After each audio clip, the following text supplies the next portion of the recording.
आपको यहाँ आकर मज़ा आया, कुछ नेचर आपको मिली कि नहीं? भाई पहले तो बहुत शुक्रिया आपकी मेहमान नवाजी का, यहाँ बुलाने का।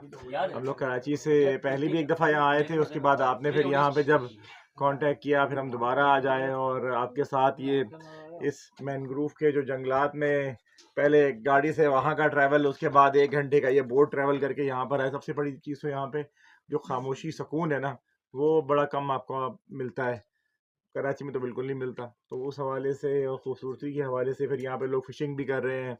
और ये स्पॉट तो मैंने बहुत रेयर लोगों से कभी सुना भी नहीं कि यहाँ भी एक ऐसा स्पॉट है।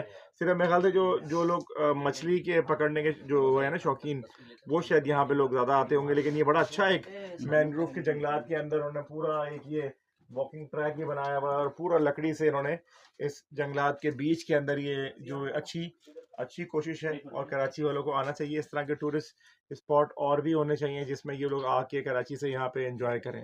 बिल्कुल। और यहाँ पे अगर बाबर भाई हम कैंपिंग करें तो मेरे ख़्याल में और भी मज़ा डबल हो जाता है।